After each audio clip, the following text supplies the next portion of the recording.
کی نماز کے بعد یہ تسبیح پڑھو۔ یہ وہ تسبیح ہے جو نبی پاک صلی اللہ علیہ وسلم عصر کی نماز کے بعد پڑھتے تھے۔ اس تسبیح میں دنیا آخرت کے قیمتی خزانے چھپے ہیں، صرف نصیب والے ہی یہ تسبیح پڑھ سکیں گے۔ محترم ناظرین، دن کے چاروں اوقات میں ایک ایسا وقت آتا ہے جسے قرآن مجید میں اللہ تعالیٰ نے والعصر کہہ کر الگ سے قسم کھائی ہے۔ یہ وہ وقت ہے جب سورج ڈھل رہا ہوتا ہے، دن کی روشنی مدھم پڑ رہی ہوتی ہے اور دنیا کی مصروفیت اپنے اختتام کی جانب بڑھ رہی ہوتی ہے۔ اس وقت کی خاموشی اور سنجیدگی انسان کو قدرت کی طرف متوجہ کرتی ہے۔ عصر کا وقت ایک ایسا روحانی لمحہ ہے جو نہ صرف عبادت کی قبولیت کے لیے اہم ہے بلکہ قسمت کے بند دروازے کھولنے والا ہے۔ عصر کے وقت کا تعلق بہت سے روحانی رازوں اور قبولیت کی ساتوں سے ہے، اسی لیے نبی کریم صلی اللہ علیہ وسلم نے اس وقت کے بارے میں امت کو خاص طور پر متنبہ فرمایا ہے۔ یہ وہ لمحہ ہے جب انسان دن بھر کی دوڑ دھوپ کے بعد اپنے رب کی طرف رجوع کرتا ہے۔ نبی کریم صلی اللہ علیہ وسلم کی سنتوں میں سے ایک عظیم سنت یہ بھی ہے کہ عصر کے بعد خاص تسبیح پڑھا کرتے تھے جس میں دنیا آخرت کے خزانے پوشیدہ ہیں۔ یہ تسبیح صرف الفاظ نہیں بلکہ ایک ایسی روحانی کنجی ہے جو دلوں کی قفل کو کھول دیتی ہے۔ یہ وہ ذکر ہے جو مایوسی کو امید، بے سکونی کو سکون اور تنگ دستی کو فراوانی میں بدل دیتا ہے۔ اس تسبیح کے لیے قرآن و سنت میں بے شمار اشارے ملتے ہیں اور اہل دل نے اس کے فوائد کو نسل در نسل منتقل کیا ہے۔ نبی پاک صلی اللہ علیہ وسلم کی حیات طیبہ میں عصر کے بعد کا وقت بہت خاص تھا۔ آپ صلی اللہ علیہ وسلم نے اپنی امت کو اسی وقت کی دعاؤں، اذکار اور تسبیحات کی تعلیم دی۔ اسی وقت میں حضرت جبرائیل علیہ السلام کئی بار نزول فرمایا کرتے اور اسی وقت حضرت فاطمہ الزہرا رضی اللہ تعالی عنہا کو خاص دعائیں عطا کی جاتی۔ امام حسن بصری رحمۃ اللہ علیہ، حضرت علی کرم اللہ وجہ الکریم اور دیگر اکابرین اس وقت کو باب رحمت کہا کرتے تھے۔ اسلامی تاریخ کے اہم واقعات جیسے غزوہ بدر، صلح حدیبیہ اور دیگر مواقع پر عصر کے وقت کی دعائیں قبول ہوئیں۔ عصر کے وقت مانگی گئی دعائیں دیر پا اور مؤثر ثابت ہوئیں۔ یہی وجہ ہے کہ علماء کرام اس وقت کی دعاؤں کو ذریعہ نجات اور وسیلہ برکت کہتے ہیں۔ ناظرین، عصر کی نماز کو قرآن میں خاص و مقام حاصل ہے۔ حافظوا علی الصلوات والصلاۃ الوسطیٰ، نمازوں کی حفاظت کرو، بالخصوص درمیانی نماز کی۔ اگر مفسرین کے مطابق صراط الوسطیٰ سے مراد عصر کی نماز ہے، نبی کریم صلی اللہ علیہ وسلم نے فرمایا کہ جس نے عصر کی نماز چھوڑ دی اس کے اعمال ضائع ہو گئے۔ عصر کی نماز کو منافقین سب سے زیادہ ترک کرتے تھے، اسی لیے جو اسے ادا کرتا ہے وہ ایمان کی علامت ظاہر کرتا ہے۔ جس نے عصر کی نماز ادا نہ کی گویا اس نے اہل و مال سب کچھ برباد ہو گیا۔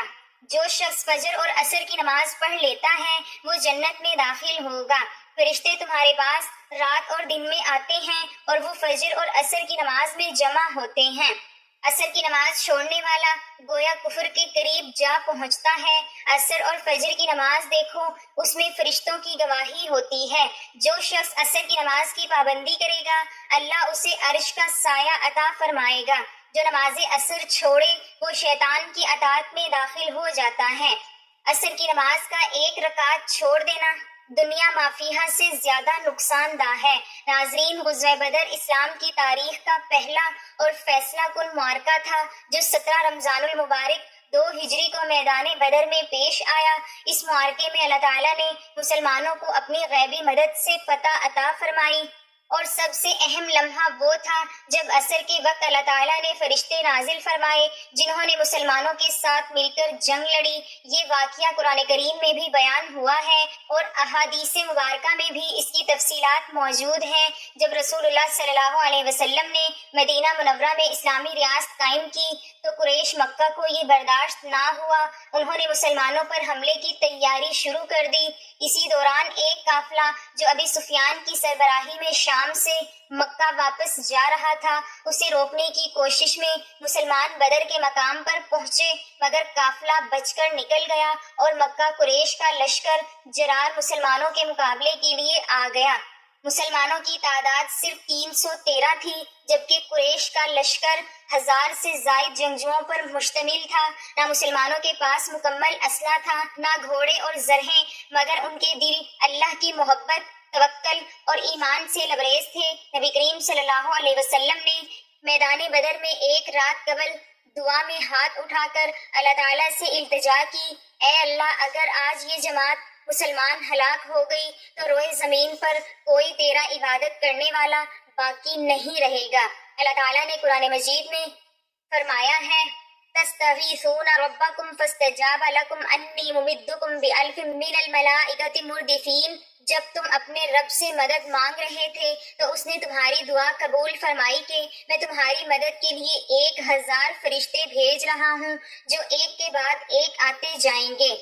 جب جنگ کا وقت آیا اور دشمن اپنے پورے ساز و سامان کے ساتھ میدان میں اترا تو اللہ تعالیٰ نے عصر کے قریب فرشتے نازل فرمائے۔ حضرت عبداللہ بن عباس رضی اللہ تعالی عنہ فرماتے ہیں، نبی کریم صلی اللہ علیہ وسلم نے فرمایا کہ جبرائیل علیہ السلام میرے پاس آئے اور کہا، اللہ تعالیٰ نے تمہاری مدد کے لیے آسمان سے فرشتے اتار دیے ہیں اور وہ اس وقت صفیں باندھ کر جنگ کے لیے تیار ہیں۔ صحابہ کرام رضی اللہ تعالی عنہم نے کئی بار ایسے مناظر دیکھے جہاں ایک سفید لباس میں ملبوس سوار آسمانی رفتار سے کفار پر حملہ آور ہوتا۔ کئی کفار بعد میں کہتے تھے، ہم نے ایسی مخلوق دیکھی جو انسان نہ تھی۔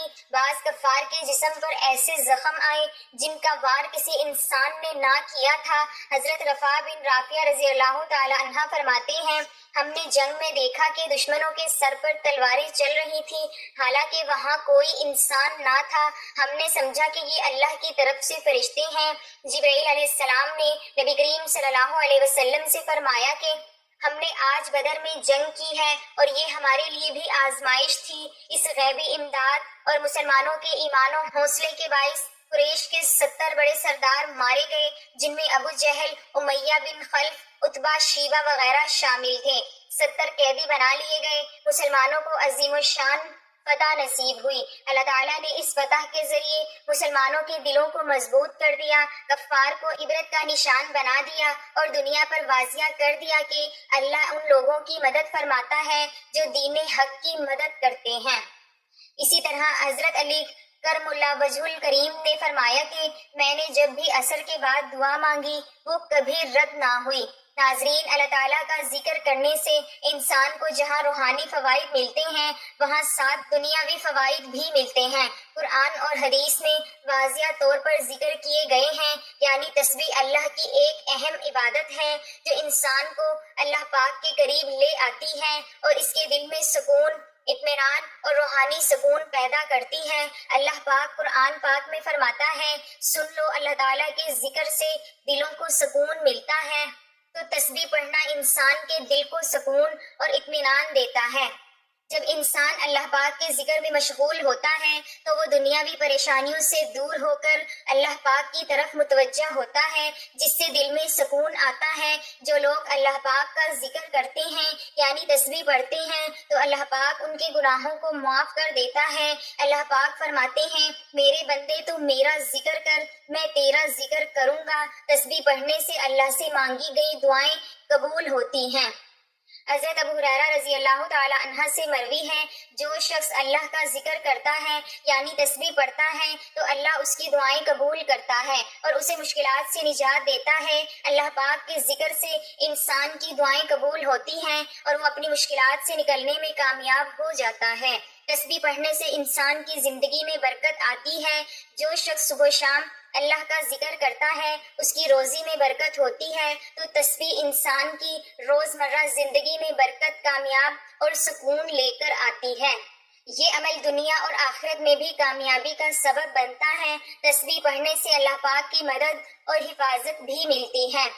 حضرت علی رضی اللہ تعالی عنہ سے مروی ہے، جو شخص اللہ رب العزت کی تسبیح کرتا ہے اللہ پاک اس کی ہر پریشانی میں مدد کرتے ہیں۔ اللہ کا ذکر انسان کو شیاطین کے شر سے محفوظ رکھتا ہے۔ اور اللہ پاک کی مدد کی ضمانت بھی فراہم کرتا ہے۔ اگر آپ چاہتے ہیں کہ اللہ پاک آپ کو دونوں جہاں میں عزت و کامرانی عطا فرمائے، کبھی کسی کا محتاج نہ ہو، کبھی کسی کے سامنے ذلت اور رسوائی کا سامنا نہ کرنا پڑے، دشمنوں سے حاسد سے محفوظ رہیں، تو آپ یہ بازی پلٹنے والی تسبیح ضرور پڑھیں۔ اس تسبیح کو پڑھنے والے کے حق میں اللہ پاک سارے فیصلے فرما دیتا ہے، اس کے تمام مقاصد، اس کی خواہشات، اس کی مرادیں، اس کی تمنائیں پوری کی جاتی ہیں۔ اس کے ہر کام پر اللہ پاک ان کا حکم فرما دیتا ہے اور اس کا ناممکن کام اس کے حق میں کر دیا جاتا ہے۔ اس تسبیح سے انشاءاللہ دونوں جہاں میں عزت و کامرانی آپ کا مقدر بن جائے گی، کامیابی آپ کے قدم چومے گی۔ انسان جب کبھی اپنی زندگی کے مقصد کو سمجھنے کی کوشش کرتا ہے تو اسے اس حوالے سے مختلف قسم کی آراء سننے کو ملتے ہیں۔ اللہ تعالیٰ نے قرآن مجید میں اس حوالے سے بہت ہی واضح اور خوبصورت باتیں ارشاد فرمائی ہیں۔ اللہ تعالیٰ سورۃ انبیاء کی آیت میں ارشاد فرماتے ہیں، اور انہیں ہم نے پیدا کیا آسمان اور زمین کو اور جو کچھ ان دونوں کے درمیان ہے کھیلتے ہوئے، یعنی بے مقصد پیدا نہیں کیا۔ اگر ہم چاہتے تو ہم بنائیں کوئی کھیل تماشا تو یقیناً ہم بنا لیتے، اس سے اپنے پاس سے اگر ہم ہوتے ایسا کرنے والے۔ اسی طرح اللہ تعالیٰ سورۃ مومنون میں ارشاد فرماتے ہیں، تو کیا تم نے سمجھ لیا کہ بے شک ہم نے پیدا کیا تمہیں بے مقصد ہی، اور یہ کہ بے شک ہماری طرف تم نہیں لوٹائے جاؤ گے۔ بس بہت بلند ہے اللہ جو حقیقی بادشاہ ہے، نہیں ہے کوئی معبود مگر وہ حقیقی رب ہے عزت والے عرش کا، اور جو پکارے اللہ پاک کے ساتھ کسی دوسرے معبود کو، نہیں کوئی دلیل اس کے پاس، اس کا حصہ اس کے رب کے پاس ہے۔ بلا شبہ یہ حقیقت ہے کہ کافر لوگ کبھی فلاح نہیں پائیں گے۔ سورۃ زاریات میں اللہ تعالیٰ نے انسان اور جنوں کی تخلیق کے مقصد کو نہایت احسن انداز میں واضح فرما دیا۔ اللہ تعالیٰ ارشاد فرماتے ہیں، اور میں نے نہیں پیدا کیا جنوں اور انسانوں کو مگر اس لیے کہ وہ میری عبادت کریں۔ تمام آیات پر غور و فکر اور تدبر کرنے کے بعد یہ بات سمجھ میں آتی ہے کہ تخلیق انسانیت کا مقصد در حقیقت اللہ تعالیٰ کی معرفت حاصل کرنا اور اس کی بندگی اور عبادت کو بجا لانا ہے۔ ان عبادات کو بجا لانے کے مختلف طریقے کتاب و سنت میں مذکور ہیں، جن میں ایک انتہائی خوبصورت اور آسان طریقہ اللہ تبارک و تعالیٰ کا مسلسل ذکر کرنا ہے۔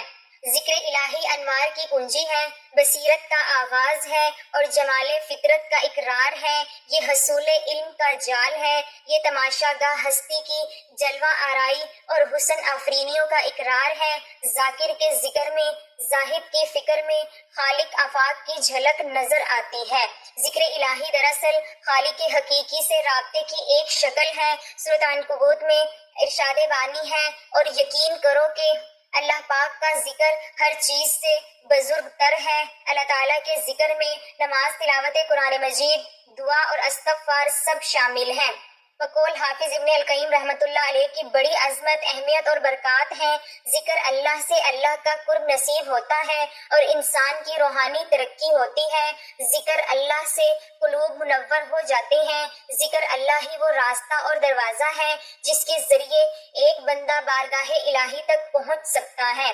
حضرت ابو ہریرہ رضی اللہ تعالی عنہ اور حضرت ابو سعید خدری رضی اللہ تعالی عنہ سے روایت ہے کہ رسول اللہ صلی اللہ علیہ وسلم نے فرمایا کہ جب بھی اور جہاں بھی کچھ بندگان اللہ کا ذکر کرتے ہیں تو لازمی طور پر فرشتے ہر طرف سے ان کے گرد جمع ہو جاتے ہیں اور ان کو گھیر لیتے ہیں، اور رحمت الہی ان پر چھا جاتی ہے اور ان کو اپنے سائے میں لے لیتی ہے، اور ان پر سکینہ کی کیفیت نازل ہوتی ہے، اور اللہ تعالیٰ مقربین فرشتوں میں ان کا ذکر کرتے ہیں۔ حضرت ابو ہریرہ رضی اللہ تعالی عنہ درج ہے کہ رسول اللہ صلی اللہ علیہ وسلم نے فرمایا، اللہ تعالیٰ کا ارشاد ہے، جس وقت بندہ میرا ذکر کرتا ہے اور میری یاد میں اس کے ہونٹ حرکت کرتے ہیں تو اس وقت میں اپنے پاس اس بندے کے ساتھ ہوتا ہوں۔ اللہ تعالیٰ نے ارشاد فرمایا، بے شک اللہ کا ذکر بہت بڑی چیز ہے۔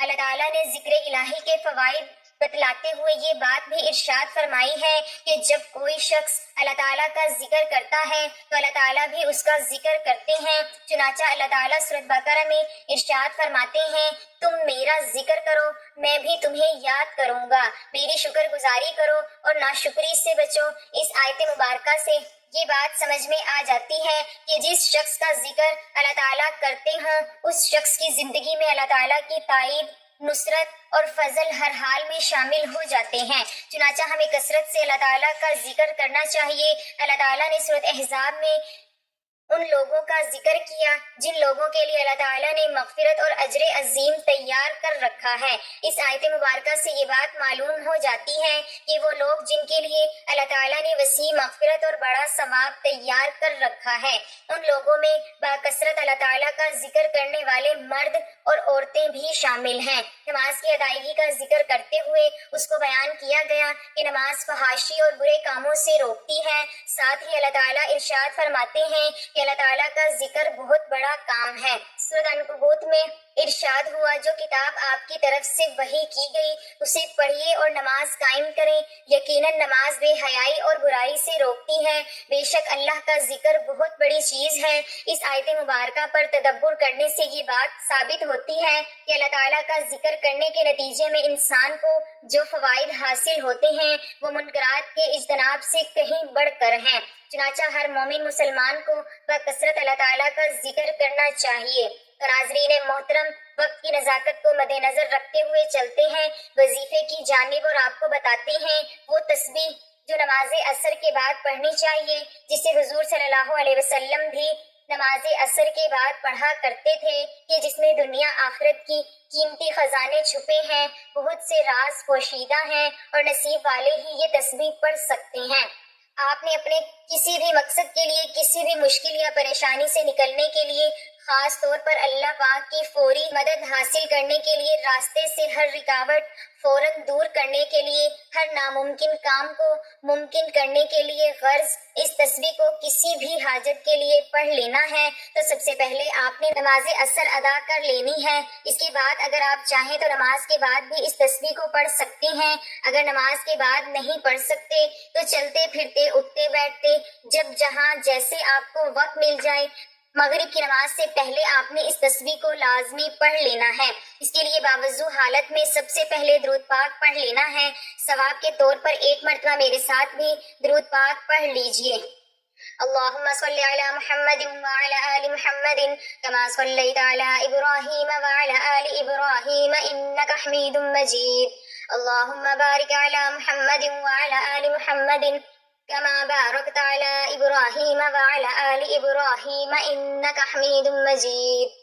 درود پاک پڑھنے کے بعد آپ نے اپنے مقصد کی نیت کرنی ہے، اور جب آپ نیت کر لیں تو فوری طور پر آپ نے اعوذ باللہ من الشیطان الرجیم اور بسم اللہ الرحمن الرحیم پڑھ کر وظیفے کا آغاز کرنا ہے، اور سب سے پہلے اللہ پاک کے ناموں کی تسبیح شروع کر دینی ہے، اور اللہ پاک کے یہ 3 نام یا اللہ، یا رحمانو، یا رحیمو، ان کا ورد شروع کر دینا ہے، اور ان 3 ناموں کو 101 مرتبہ پڑھنا ہے۔ حضرت علی رضی اللہ تعالی عنہ سے مروی ہے، اگر تم پریشان ہو تو اللہ کے نام کا ذکر کثرت سے کیا کرو یا تسبیح کیا کرو، تو اللہ پاک اس کی تمام مشکلات آسان کر دیتا ہے۔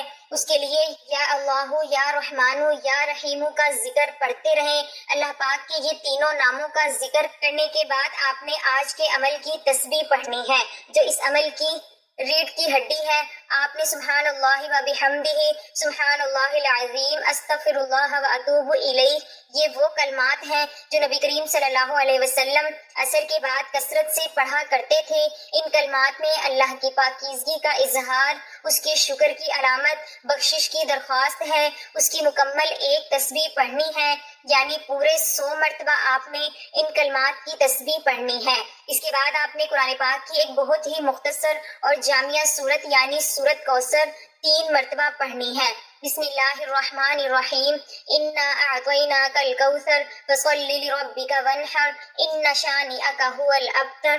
3 مرتبہ سورت کوثر پڑھنے کے بعد آپ نے اتنا ہی درود پاک پڑھ لینا ہے جتنا وظیفہ شروع کرنے سے پہلے پڑھا تھا۔ یہ عمل بہت ہی کمال کا عمل ہے، بہت ہی مجرب وظیفہ ہے۔ آپ نے اس کو نماز عصر کے بعد لازمی پڑھنا ہے۔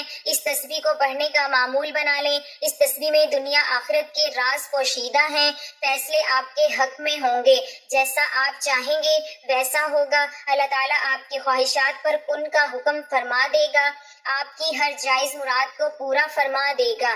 ناظرین محترم، یہ چھوٹی چھوٹی تسبیحات ہیں، ان پر خود بھی عمل کریں، اپنے گھر والوں کو، دوست احباب کو بھی ان کے متعلق بتائیں تاکہ ان کو پڑھنے سے دنیا آخرت کا فائدہ حاصل ہو، اور جو فوائد آپ کو ہوں گے انشاءاللہ آپ خود بھی اپنی نظروں سے دیکھیں گے اور دنیا بھی دیکھ کر حیران رہ جائے گی، اور اللہ تعالیٰ آپ کی آخرت میں اتنا اجر دیں گے جو بیان کرنے سے باہر ہے۔ اللہ تعالیٰ ہم سب کو نیک اور اچھے کام کرنے کی توفیق عطا فرمائے، آمین۔ اس کے بعد آخر میں آپ نے اللہ تعالیٰ کی بارگاہ میں رو رو کر گڑ گڑا کر دعا بھی مانگنی ہے۔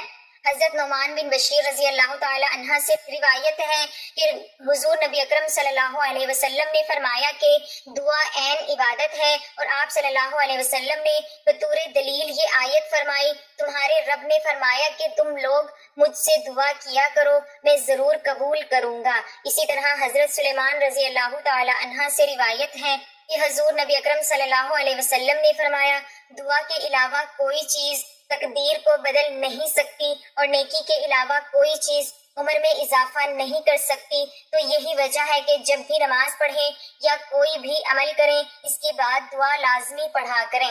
دعا ہے کہ اللہ تعالیٰ میرا سنانا اور آپ کا سننا اپنی بارگاہ میں قبول و منظور فرمائے، آمین۔ ناظرین، گزارش ہے کہ اللہ رب العزت کے 99 ناموں میں سے کوئی ایک نام ضرور شیئر کریں۔ اللہ تعالیٰ ہم سب کا حامی و ناصر ہو، آمین۔ جزاک اللہ۔